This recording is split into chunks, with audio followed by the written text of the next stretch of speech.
ప్రభునందు ప్రియులారా, ప్రియ దేవుని బిడ్డలారా, ప్రభు నామంలో మీకు శుభాభివందనాలు తెలియజేస్తూ ఉన్నాను. అందరూ బాగున్నారు కదా ప్రియులారా? మరి నా మొదటి వీడియోలో మరణం ఎందుకు వస్తుంది, మరణం ఎవరాధీనంలో ఉంది అనే దాని గురించి వివరించి ఉన్నాను. మరి నా రెండవ వీడియోలో మరణము చెందినటువంటి ఆత్మలు ఎక్కడ ఉంటాయి, క్రీస్తు మరణించకముందు చనిపోయినటువంటి ఆత్మలన్నీ ఎక్కడ ఉన్నవి, మరి భూమి లోపల ఉన్నటువంటి రెండు భాగాలుగా ఉన్నటువంటి చెరలోను పాతాళములోను, చెరలోనేమో దేవుని యొక్క భక్తులు దేవుణ్ణి తెలిసినటువంటి వారు ఉన్నారని, పాతాళములో పాపులు ఉన్నారని తెలుసుకున్నాం. ప్రియులారా, ముఖ్య గమనిక, ఈ వీడియోను చూసే ముందు నా మొదటి రెండు వీడియోలు మీరు చూస్తేనే ఇది కూడా మీకు అర్థమవుతుంది. మరి ఈ వీడియోలో అసలు మరణము చెందకుండా ఉండవచ్చా, మరణాన్ని రుచి చూడని నరుడెవడు అని కీర్తన గ్రంథము 89 అధ్యాయము 48 వచనంలో మరణమును చూడక బ్రతుకు నరుడెవడు అని, పాతాళము వశము కాకుండా తాను తప్పించుకునేవాడెవడు అని వ్రాయబడి ఉన్నది. అలాగే యోబు కూడా 34 అధ్యాయము 15వ వచనంలో శరీరులందరూ ఏకముగా నశించెదరు, నరులు మరలా ధూళి అయిపోదురు అని వ్రాయబడినది. పుట్టిన ప్రతివాడు కూడా చనిపోవలసిందే అని వ్రాసారు. అయితే పుట్టిన ప్రతివాడు చనిపోవలసిందేనా, మరణించవలసిందేనా? మరణించకుండా ఉండటం సాధ్యమా? భూమి మీద పుట్టిన ఆదాము మొదలుకొని ఎప్పటి వరకు భూమి మీద పుట్టినటువంటి నరుడు ఎవరైనా మరణం చెంద యేసు ప్రభు వారు కూడా మరణము చెందే మరలా లేచాడు తప్ప మరణము చెందకుండా ఉండగలిగినటువంటి వారు ఎవరైనా ఉన్నారా అని అంటే దేవుని వాక్యం ఈ విధంగా చెప్తుంది. యోహాను శుభవార్త 8వ అధ్యాయము 51వ వచనం, ఒకడు నా మాట గైకొని ఎడల వాడెన్నడును మరణము పొందడని మీతో నిశ్చయముగా చెప్పుచున్నానని ఉత్తరం ఇచ్చిన. స్వయంగా ప్రభువారే చెప్తున్నారు, ఆయన మాటలు వింటే మరణము పొందడని. మరి ఆ విధంగా దేవుని యొక్క మాటలు విన్నటువంటి వారు, మరి మోషే వీళ్ళందరూ కూడా దేవుని మాటలు దేవుని అనుసరించినటువంటి ఏదో ఒక సమయంలో దేవుని మాటను తృణీకరించి చిన్న చిన్న పొరపాట్ల వల్ల వారు మరణించారు. అసలు దేవుని మాట విని దేవునితో నడిచినటువంటి హానోకున్నాడు. ఆదికాండము 5వ అధ్యాయము 21వ వచనం నుంచి 24వ వచనం వరకు చూసినట్లయితే, హానోకు 65 ఏండ్లు బ్రతికి మెతూషేలను కనెను. హానోకు మెతూషేలను కనిన తరువాత 300 ఏండ్లు దేవునితో నడుచుచు కుమారులను కుమార్తెలను కనెను. హానోకు దినములన్నీ 365 ఏండ్లు. హానోకు దేవునితో నడిచిన తరువాత దేవుడు అతను తీసుకుపోయిన కనుక అతడు లేకపోయాను. ప్రియులారా, ఇక్కడ హానోకు 365 ఏండ్లు బతికాడు. పిల్లల్ని కన్నాడు, ఈ భూమి మీద పుట్టాడు. ఆదాము సంతతి నుండే మరి పుట్టాడు. మరి ఆదాముకు ప్రాప్తించినటువంటి మరణము హానోకు కూడా మరి ప్రాప్తించాలి. కానీ ఆ మరణము నుండి తప్పించుకున్నాడు. దేని గురించి అంటే దేవునితో నడిచినందువలన, దేవుడు చెప్పినటువంటి మాటలను విన్నందువల్ల. అందుకనే ఒకడు నా మాట గైకొనిన ఎడల వాడెన్నడును మరణము పొందడని మీతో నిశ్చయముగా చెప్పుచున్నానని ఉత్తరం ఇచ్చాను అని దేవుడు చెప్పినటువంటి మాట. హానోకు దేవునితో నడిచాడు గనుక, దేవుని మాట విన్నాడు గనుక దేవుడు అతన్ని తీసుకుపోయాడు మరణము చెందకుండా. అదే హెబ్రీలకు రాసిన లేఖ పౌలు గారు కూడా ఆ విషయాన్ని ప్రస్తావిస్తూ ఉన్నాడు. హెబ్రీలకు రాసిన లేఖ 11వ అధ్యాయము 5వ వచనం, విశ్వాసమును బట్టి హానోకు మరణము చూడకుండానట్లు కొనుపోబడెను, అతడు కొనుపోబడక మునుపు దేవునికి ఇష్టడై ఉండనని సాక్ష్యం పొందను గాక, కాగా దేవుడు అతని కొనిపోయిన కనుక అతడు కనపడలేదు. మరి మరణము చూడకుండా మరి హానోకు వెళ్ళినట్లుగా మనము చూస్తూ ఉన్నాం ప్రియుల. అంటే దేవుని యొక్క మాటను తూచా తప్పకుండా పాటించినట్లయితే మనము మరణము చెందకుండా వెళ్ళవచ్చు. ఇంకా 2వ రాజుల గ్రంథము 2వ అధ్యాయంలో కూడా 11వ వచనం, వారు ఇంకనూ వెళ్ళుచుండగా ఇదిగో అగ్ని రథమును అగ్ని గుర్రములను వీరిద్దరిని వేరు చేశాను. అప్పుడు ఏలియా సుడిగాలి చేత ఆకాశమునకు ఆరోహణమాయెను. ఇక్కడ ఏలియా కూడా దేవుని యందు భయభక్తులు కలిగి దేవుని మాట ప్రకారం జీవించినటువంటి వాడు. మరి అందును బట్టి ఏలియా కూడా ఆకాశమునకు ఆరోహణమైపోయినట్లుగా ఇక్కడ చెప్పబడుతూ ఉంది.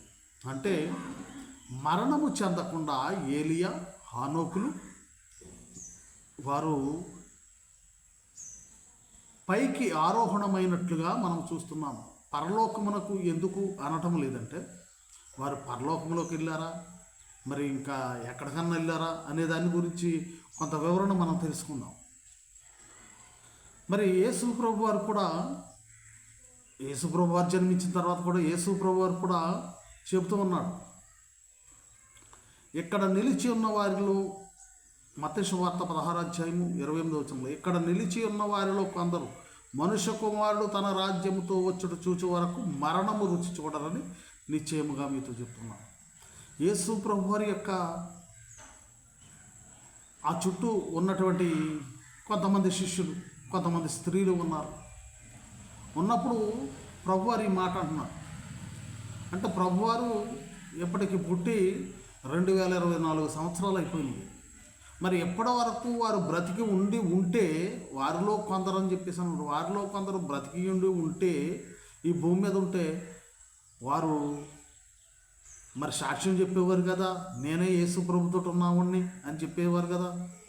కానీ వారు చనిపోకుండా మరణము రుచి చూడకుండా ఉంటారని చెప్పాడు.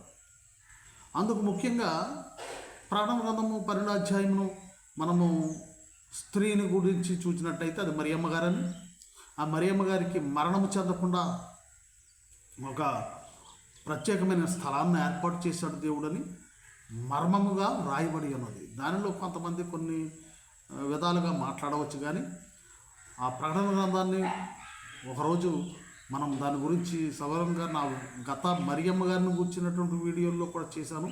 ఆ ప్రకటన గ్రంథం 12వ అధ్యాయముల గురించి మీకు సవివరంగా మరొక వీడియోలో నేను దాన్ని వివరిస్తాను, అది మరియమ్మ గారా కాదని. ఎందుకంటే మరియ తల్లి మరణము చెందకుండా మోక్షారోహణమైందని ఆర్సిఎం సంఘం వారు ఆగస్టు 15వ తారీఖుని ఆమె మోక్షారోహణ పండుగను ఆత్మశరీరంతో లేవనెత్తబడినట్టుగా మోక్షారోహణ పండుగను చేసుకుంటూ ఉంటారు. ప్రియులారా, ఇక్కడ ప్రభువారు ఇక్కడ నిలిచి ఉన్న వారిలో కొందరు మరణం చూడరని చెప్పాడు. అలాగే నా మాట విన్న ఎడల మరణము చెందరని చెప్పాడు. దేవుని యొక్క మాట విన్నటువంటి ఏలియా హానోకులు మరణము చూడకుండా వెళ్ళిపోయారు. సరే, వీరు హానోకు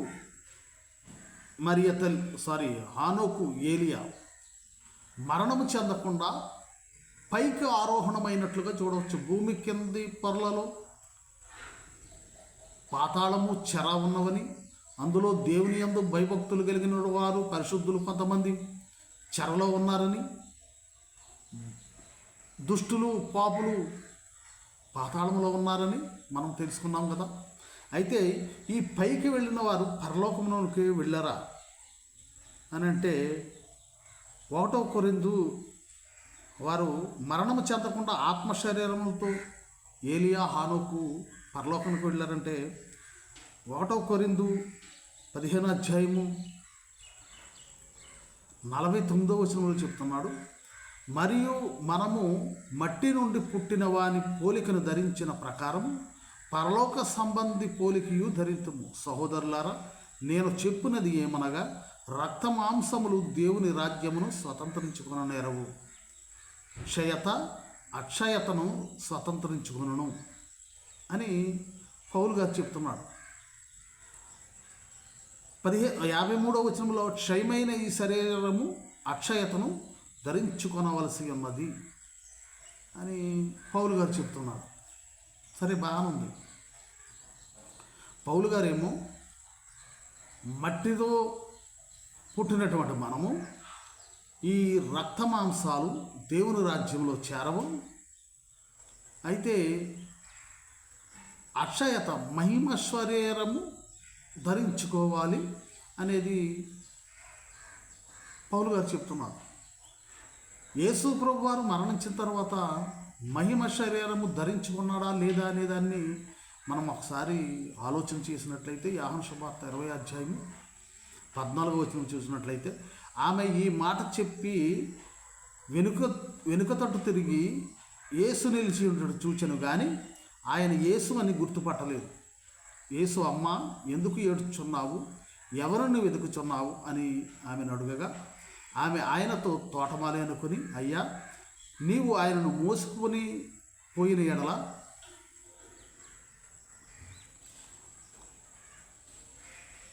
నాతో చెప్పుము, నేను ఆయనను ఎత్తుకొని పోదునని చెప్పాను. ఇక్కడ మరియమ్మ, మగ్దల మరియమ్మ ప్రభువారిని గుర్తుపట్టలేదంటే, అంతకుముందు ఉన్నటువంటి ప్రభువారు ఈ శరీరము మహిమ శరీరము ధరించుకున్నటువంటి ప్రభువారు, అంటే శరీరం మార్పు చెందింది. ప్రభువారిని గుర్తుపట్టకుండా ఆమె తోటమాలి అనుకుని ఆయనతో మరి యేసు ప్రభువారిని ఎక్కడన్నా ఆచార్యమో చెప్పమంటే, అప్పుడు ఆయన మాట్లాడిన విధానం బట్టి మరియమ్మను, మగ్దలా మరియమ్మను ఆమెను ఏ విధంగా పిలుస్తాడో ఆ విధంగా పిలిచినందువలన 16వ వచనమును, యేసు ఆమెను చూచి మరియా అని పిలిచెను. ఆమె ఆయన వైపు తిరిగి ఆయనను హిబ్రూ భాషలో రబ్బుని అని పిలిచాను. మరియా అని పిలిచినప్పుడు ఆ మాట, ఆ స్వరము ఆమె ఉంది విని, ప్రభువారు నన్ను ఎలాగైనా పిలిచేవాడు కదా, నువ్వు యేసయ్యవా అని అడిగినట్లుగా బోధకుడా అని అడిగింది. అందువలన ఆమె ప్రభువారిని గుర్తుపట్టినట్లుగా మనం చూడవచ్చు. అంటే శరీరము మార్పు చెందింది. అలాగే లోకా సువార్త 24వ అధ్యాయము 36వ వచనంలో 36 నుంచి క్రింది వచనాల వరకు చూసినట్లయితే, వారు ఎలాగో మాట్లాడుచుండగా ఆయన వారి మధ్యను నిలిచి, మీకు సమాధానమగునుగాక అని వారితో అను. అయితే వారు దిగులుపడి భయాక్రాంతులై భూతము తమకు కనబడనని తలంచిరి. అప్పుడు ఆయన, మీరు ఎందుకు కలవరపడుచున్నారు, మీ హృదయములలో సందేహములు పుట్టునేలా అని ఆయన వారితో అన్నట్లుగా చూడవచ్చు. శిష్యులు కనపడినప్పుడు వారు భూతం అనుకుంటున్నారు. అంటే శరీరము మార్పు చెందింది. మరి అలాగే లోక సువార్త 24:13వ వచనంలో కూడా మనం చూసినట్లయితే, ఇదిగో ఆ దినమందు వారిలో ఇద్దరు యెరూషలేమునకు ఆమడ దూరమున ఉన్న ఎమ్మాయి అనే ఒక గ్రామమునకు వెళ్ళుచు జరిగిన సంగతులన్నింటినీ గూర్చి ఎరుకో ఒకరితోనొకరు సంభాషించుకొని చుండదు. ఇది క్రింది వరకు చదివినట్లయితే, చదవటానికి సమయం చాలదు కనుక క్రింది వరకు చదివినట్లయితే, ఎమ్మావు వెళ్ళే దారిలో ప్రభువారు వారికి కనపడ్డాడు, కానీ వారు ప్రభువారిని గుర్తించలేదు. ఇప్పుడు రొట్టెను ఆశీర్వదించేటప్పుడు మాత్రమే వారు దేవుని గుర్తించారు. అలాగే ప్రభువారు మరి నేనే ప్రభువును అని చెప్పే వరకు కూడా వారు పోల్చుకోలేకపోయారు, భూతం అనుకుంటున్నారు శిష్యులే. అలాగే మరియమ్మ కూడా, మగ్దల మరియమ్మ కూడా పోల్చుకోలేకపోతుంది, ఎందుకంటే శరీరము మార్పు చెందింది. పౌలు గారు అన్నట్టుగా, ఈ రక్త మాంసములు దేవుని రాజ్యములో చేరలేవు, కానీ మహిమ శరీరమును ధరించిన వారు మాత్రమే దేవుని యొక్క రాజ్యములు, అంటే పరలోక రాజ్యములో చేరగలరు. బాగానుంది, నువ్వు చెప్పిన మాట బాగానుంది. మరి ఏలియాను, హానోకు రక్త మాంసాలతోటే పైకి వెళ్ళిపోయారు కదా, భూమి కిందకి వెళ్ళలేదు కదా. వారు ఎక్కడున్నారు? పరలోకంలోనికి వెళ్ళారని మరి అందరం భావించాలి. ఎందుకంటే పైకి ఆరోహణమైపోయారు. అయితే ప్రభువారే స్వయంగా చెప్తున్నాడు, యోహాను సువార్త 3:13 మరియు పరలోకము నుండి దిగి వచ్చిన వాడే, అనగా పరలోకములో ఉండు మనుష్య కుమారుడే తప్ప పరలోకమునకు ఎక్కిపోయిన వాడెవడనూ లేడు అని చెప్తున్నాను. ప్రియులారా, యేసు ప్రభువారు ఈ భూమి మీదకి వచ్చిన తరువాత 33 సంవత్సరాలు జీవించిన తర్వాత వారితో, శిష్యులతో మాట్లాడుతూ ఈ విధంగా చెబుతున్నాడు, పరలోకము నుండి వచ్చిన వాడే మనుష్య కుమారుడు తప్ప, ప్రభువారు తప్ప పరలోకమునకు ఎక్కిపోయిన వాడే అవడమూ లేడు. బాగుంది. అదే యేసు ప్రభువారు దేవుని మాట, నా మాటలు విని దాన్ని గైకొని వారు మరణము చెందడం చెబుతున్నాడు. బాగానే ఉంది. ఒకడు నా మాట గైకొని ఎడలో వాడెన్నడను మరణం చెందడం ఉంది. సర్లే, హానోకును ఏలియా దేవుని యొక్క మాట విన్నారు కనుక మరణము చెందకుండా వెళ్ళిపోయారు. పరలోకంలోకి వెళ్ళారంటే అదే ప్రభువారు ఏం చెప్తున్నాడు, మనుష్య కుమారుడు నే తప్ప పరలోకము నుండి దిగి వచ్చిన వాడే తప్ప పరలోకమునకి ఎక్కిపోయిన వాడు ఎవడనూ లేడు అన్నాడు. అంటే యేసు ప్రభువారు తప్ప, అంతకుముందు యేసు ప్రభువారికి ముందు పరలోకానికి మనుష్యుడు ఎవడు కూడా ఎక్కిపోయినట్లుగా లేదు. మరి ఏలియా, హానోకులు ఎక్కడికి వెళ్ళారు?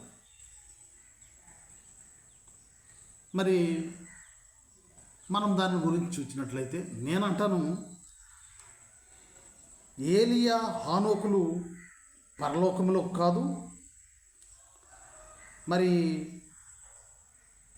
వారు భూమి క్రిందికి కూడా వెళ్ళలేదు. ఎందుకంటే భూమిపై నుంచి ఆకాశానికి ఆరోహణమైపోయినట్లుగా ఏలియా ఉదంతాన్ని గురించి మనం చూస్తున్నాం. అలాగే హానోకు కూడా పైకి కొనుక్కున్నట్లుగా మనం చూస్తున్నాం. మరణం చెందకుండా భూమి క్రింది భాగంలోకి వెళ్ళేటటువంటి వారు ప్రతి ఒక్కరూ మరణం చెందవలసిందే.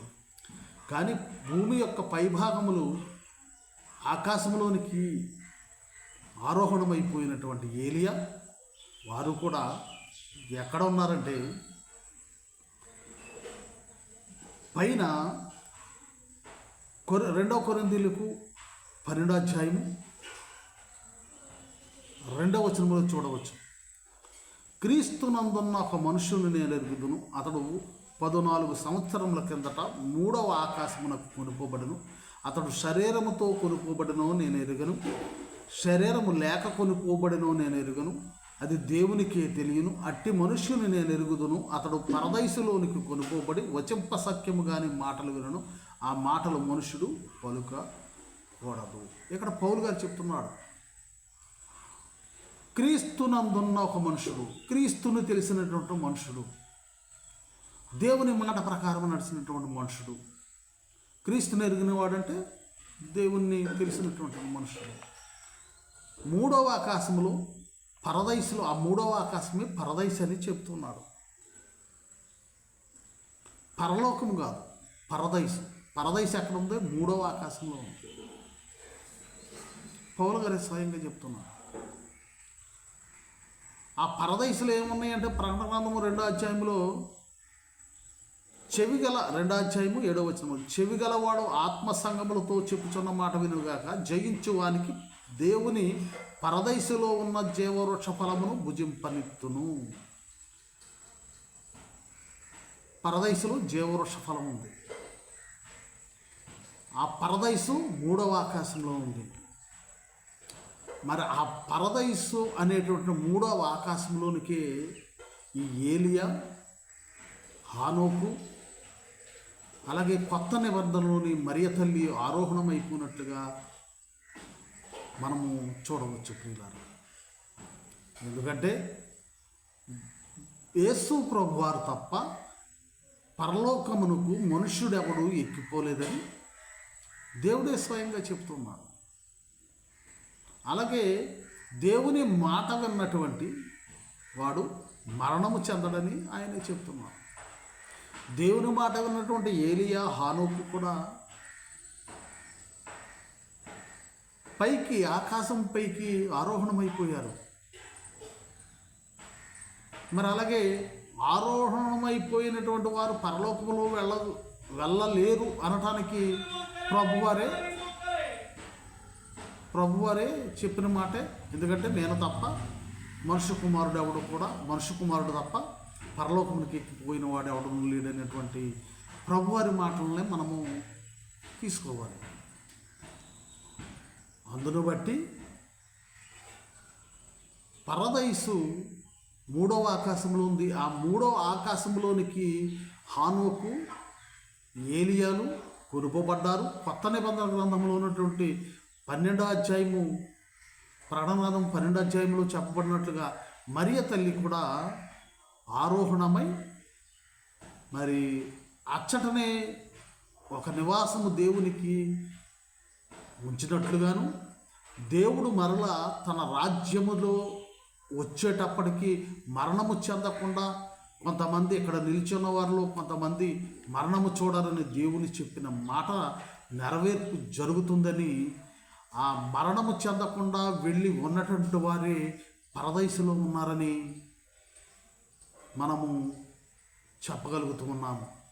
పౌలు గారు చెప్పినటువంటి క్రీస్తును ఎరిగినటువంటి మనుష్యుడు, శరీరంతో వెళ్ళాడో ఆత్మతో వెళ్ళాడో పౌలు గారు అయితే చెప్పలేకపోతున్నాడు, కానీ ఆ మనుషుని చూచాడు. మరి శరీరముతో వెళ్ళినట్లుగానే మనం చూడవచ్చు. ఎందుకంటే ఆ శరీరంతో వెళితేనే కదా పౌలు గారు గుర్తుపట్టేది. మరి హానోకు అలాగే ఏలియా అంతకుముందు ఎవరైనా వెళ్ళారో లేదో మనకైతే తెలియదు. బైబిల్ గ్రంథంలో వారిద్దరు మాత్రమే ఉన్నారు. అంతకన్నా మరి కొంతమంది భక్తిపరుల్ని ప్రభువారు తీసుకువెళ్ళి మరణము చెందకుండా దేవుని యొక్క మాట విన్నటువంటి ప్రభు యొక్క భక్తులను తీసుకువెళ్ళి అక్కడ పెట్టి ఉండవచ్చేమో. మరి ఆ విధముగా దేవుని యొక్క మాట విన్నటువంటి ఆ రోజుల్లో ఉన్నటువంటి క్రీస్తు పూర్వం ఉన్నటువంటి ఏలియా, హానోకులు, క్రీస్తు తరువాత మీలో కొందరు నా రాజ్యముతో నేను వచ్చే వరకు మరణము చెందరని చెప్పినటువంటి దేవుని మాట ప్రకారం మరి ఆత్మ శరీరములతో ఉన్నటువంటి మరియ తల్లి కానీ లేదా ఇంకొంతమంది కానీ మరణము చెందకుండా ఉన్నటువంటి వారు పౌలు గారు చెప్పినటువంటి వ్యక్తి కానీ శరీరముతో పరదైసులో ఉండి ఆ పరదైసులోనే జీవవృక్ష ఫలం ఎందులో ఉందంటే ఏదోని తోటలో ఉంటాయి. ఏదోని తోటను మరి ఆ భూమి మీద ఉంది, ఇరాకు దీని మధ్యలో ఉంది అని చెప్పేసి మనం, ఇజ్రాయెల్ దేశంలో ఉందని చెప్పేసి మనం బైబిల్ గ్రంథంలో చరిత్రను బట్టి మనం తెలుస్తున్నాం. కానీ ఆ ఏదేను తోటను భూమి మీద ఉంచకుండా తీసుకువెళ్ళి, ఎందుకంటే ఏదేను తోటలోనే జీవవృక్ష ఫలం ఉంది, దాన్ని కాపలంగా కెరూబులను, దేవదూతలను కాపలా ఉంచినట్లుగా మనం ఆదికాండంలో చూస్తున్నాము. మరి దీన్ని తీసుకువెళ్ళి 3వ ఆకాశంలో ఆనాడు మరి అవ్వాదములు ఈ భూమి మీద త్రోయబడినప్పుడు ఈ భూమి మీద ఉన్నటువంటి ఏదైనా తోటనే తీసుకువెళ్ళి అక్కడ పెట్టవచ్చు, లేదా ఏదైనా తోట అక్కడ సృష్టించి ఉండవచ్చు. అందుగురించి వారు భూమి మీద పడదోయబడ్డారేమో.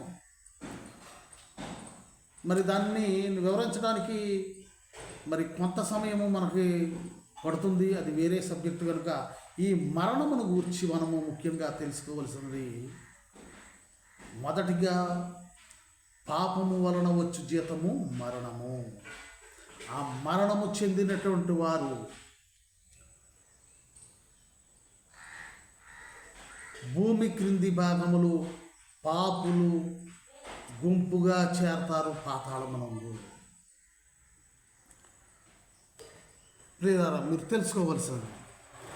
అలాగే మరి దావీదు కానీ, అబ్రహాము కానీ, మోషే కానీ ఇటువంటి వారి యొక్క ఆత్మలు చనిపోయి పాతాళములో మందగా కూర్చబడినటువంటి పాపులను ఏలేటటువంటి వారిగా ఉంటారని కీర్తనాకారుడు మనకు చెప్పినట్లుగా కీర్తన గ్రంథము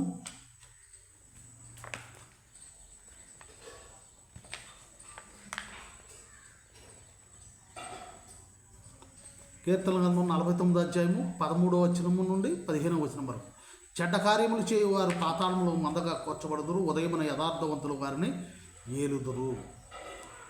అలాగే ఆ ఏలేటటువంటి స్థలమే, భక్తులు ఉండేటువంటి స్థలము, యేసు ప్రభు వారు మరణించక ముందు ఉన్నటువంటి భక్తులు ఉండేటువంటి స్థలము చెరని, ఆ చెరలో నుంచి విడిపించటానికి ప్రభువారు ఈ భూలోకానికి వచ్చి భూలోకంలో ఉన్న వారికి స్వార్థను ప్రకటించి రక్షణ కల్పించి ఆ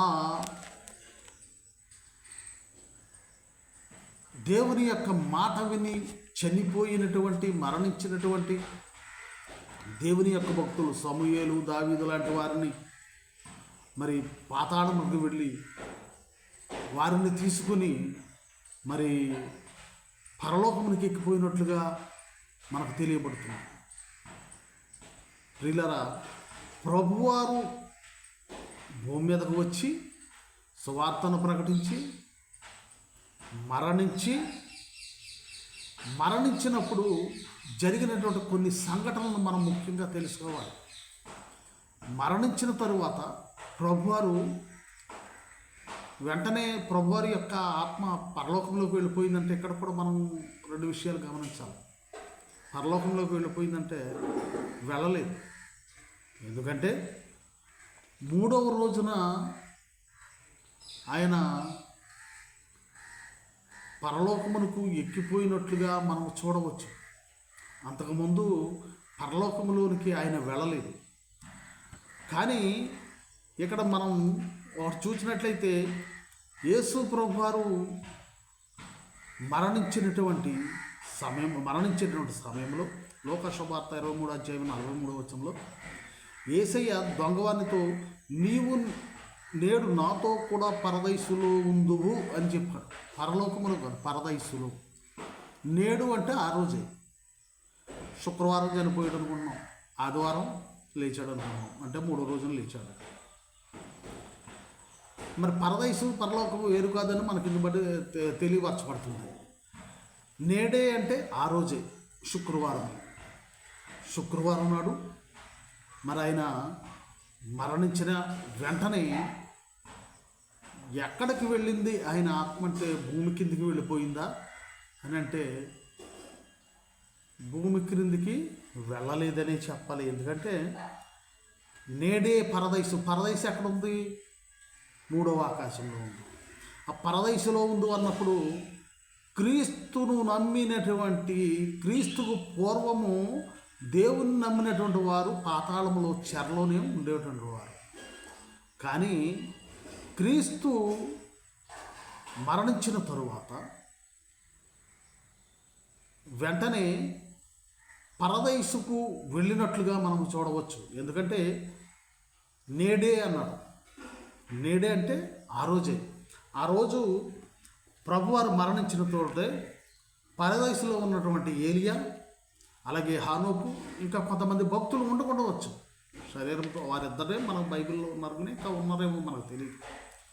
వారి దగ్గరికి వెళ్ళి నేను ఈ లోకానికి వచ్చినటువంటి రక్షణ కార్యాన్ని ముగించాను అని వారితో ముచ్చటించి సంతోషించి ఆయన మరలా భూమి క్రింది భాగములకు దిగెను అని రాయబడి ఉన్నది. అది గత వీడియోలో మీకు చెప్పి ఉన్నాను. పేతురు వ్రాసినట్లుగా. అలాగే ఎఫెసీలకు పేతురు 1వ పేతురు 3వ అధ్యాయము 20వ వచనం, దేవుడు చెరలో ఉన్న ఆత్మల దగ్గరికి వెళ్ళి ఆత్మరూపంగా సువార్త బోధించాను. శరీరం కాదు, ఆత్మరూపంగానే వెళ్ళాడు. అలాగే ఎఫెసీలకు 4:8 నుంచి, ఎఫెసీ పత్రిక 4వ అధ్యాయం 8 నుంచి 10 నుంచి, చెరగా పట్టుకొని పోయి మనుష్యులను ఈవులను అనుగ్రహించడకు భూమి క్రింది భాగములకు దిగెను అని చెప్తున్నాడు పౌలు గారు. అంటే యేసు ప్రభు వారు మరణించిన తర్వాత పరదైసుకు వెళ్ళి, పరదైసులో తనతో పాటుగా ఎవరో ఈ దొంగ ఉన్నాడు కదా, దొంగను పరదైసులో తీసుకువెళ్ళి, నేడే పరదైసులో ఉన్నప్పుడు మరణించిన వెంటనే పరదైసులోకి వెళ్ళి వారితో కొంతమంది పరిశుద్ధులతో అక్కడ ఆయన మాట్లాడి భూమి క్రింది భాగంలో దిగి అక్కడ చెరలో ఉన్నటువంటి ఆత్మలను తీసుకుని పరలోకము మత్తయి శుభవార్త 27వ అధ్యాయం 53వ వచనంలో చెప్పినట్టుగా వారు సమాధుల నుండి బయటకు లేచిన తర్వాత పరిశుద్ధ పట్టణంలో ప్రవేశించి అనేకులు కనపడిరి అని అన్నట్లుగా వారు పరలోకములోనికి దేవుడు పరిశుద్ధ పట్టణంలోనికి వారిని తీసుకుపోయినట్లుగా మనం చూడవచ్చు. పరిశుద్ధ పట్టణం ఎక్కడ ఉందంటే ప్రకటన గ్రంథము 21వ అధ్యాయం 2వ వచనంలో మనం చూసినట్లయితే పరిశుద్ధ పట్టణము తన భర్త కొరకు అలంకరించబడిన పెండ్లి కుమార్తె వలె సిద్ధపడి పరలోకమందున్న దేవుని యొద్ద నుండి దిగి వచ్చుట చూచితిని. అంటే పరిశుద్ధ పట్టణము దేవుని యొద్ద ఉన్నది. మత్తయి శుభవార్త 27:53 ప్రకారం వారు సమాధుల నుండి బయటకు లేచిన తర్వాత, ఆయన లేచిన తర్వాత పరిశుద్ధ పట్టణంలో ప్రవేశించి అనేకులకు కనపడివి. ఎందుకంటే దేవుడు చనిపోయిన తర్వాత అనేక మార్పులు జరిగినాయి, క్రీస్తు పూర్వము క్రీస్తు తర్వాత. అయితే ప్రియులారా, క్రీస్తు పూర్వము దేవుని మాట విన్నటువంటి ఏలియా, హానోకు మరణము చెందకుండా పరదైసులో ఉన్నారని, కొద్దో గొప్ప పాపాలు చేసి పరిశుద్ధులుగానే ఉండి అతి పరిశుద్ధులైన వారు ఆత్మశరీరాలతో పరదైసులోకి వెళ్ళారు. మరి పరిశుద్ధులైన వారు కొంతమంది, మరి సమూయేలు లాంటి వారు, మరి దావీదు లాంటి వారు, మరి అబ్రహాము, మోషే, ఇటువంటి వారందరూ కూడా ఆత్మలన్నీ కూడా భూమి క్రింది భాగంలో చెరలో ఉన్నవని, పాపాత్ముల ఆత్మలు పాతాళంలో ఉన్నవని, దుష్టులు దుర్మార్గులు ఈ పాతాళంలో ఉన్నాయని మనం తెలుసుకున్నాం. మొదటిగా దేవుని మాట విన్నటువంటి అతి పరిశుద్ధులు మూడవ ఆకాశమైన పరదైసు కొనుకోబడ్డారు. క్రీస్తు పూర్వం ఇది. కొంచెం పాపం చేసినటువంటి వారు, చిన్న చిన్న తప్పులు చేసినటువంటి చెరలో ఉన్నారు. అలాగే దుష్టులు పాతాళంలో ఉన్నారు. అయితే క్రీస్తు వారు మరణించి లేచిన తర్వాత ఇప్పుడు మనం చనిపోతే ఎక్కడ ఉంటాము? చనిపోయినటువంటి ఆత్మలు ఎక్కడ ఉంటాయి? ఇప్పుడు మనం చనిపోయినటువంటి వారు పాపులు మరి పాతాళంలోనికే చేర్చబడతారని వ్రాయబడినది. కానీ క్రీస్తు ఈ లోకానికి వచ్చిన తర్వాత మారిపోయింది. ఎందుకంటే హత్యలు చేశాడు, దొంగ దోపిడీలు చేశాడు, మానభంగాలు చేసి ఉంటాడు, ఇంకెన్నో చేసి ఉండొచ్చు, పాపాలు చేసి ఉంటాడు. కానీ తన తప్పును, క్రీస్తుని ఎరిగి తన తప్పును తాను తెలుసుకున్నటువంటి వానికి వెంటనే పరదైసు ఇచ్చాడు దేవుడు. చెరలోనికి పంపలేదు శిక్షలను అనుభవించడానికి. అంటే క్రీస్తు తరువాత మారిపోయింది కాలమంతా. అలాగే క్రీస్తును నమ్ముకున్నటువంటి మనుష్యుడు మూడో ఆకాశంలో కొనుక్కోబడినట్లుగా పౌలు గారు చెప్తున్నారు. దీన్ని బట్టి మనం చూస్తే క్రీస్తు మరణించిన తరువాత చనిపోయేటటువంటి మనము ఎక్కడుంటాం అనే దాన్ని నా మరో వీడియోలో తెలుసుకుందాం. ఎందుకంటే దేవుని యందు విశ్వాసముంచు వాడు చనిపోయినను మరలా బ్రతుకునని యోహాను శుభవార్త 11:25 చెబుతున్నాడు. నా యందు విశ్వాసం ఉంచు వాడు చనిపోయినను మరలా బ్రతుకును. 1 కొరింథీలో 15:20-23 ప్రతి వాడును తన వరస క్రమంలోనే బ్రతికింపబడునని చెప్తుంది. అలాగే 1 దశలోనిక 14 వచనాల వరకు చూసినట్లయితే క్రీస్తునందు చనిపోయిన వారు మొదట లేతుడు అని చెప్తున్నారు.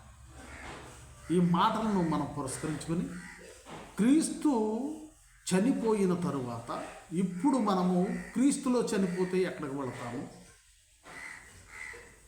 క్రీస్తులో క్రీస్తుని ఎరుగకుండా దుర్మార్గులుగాను పాపులుగాను చనిపోతే, దుష్టులుగాను చనిపోతే ఎక్కడికి వెళ్తామంటే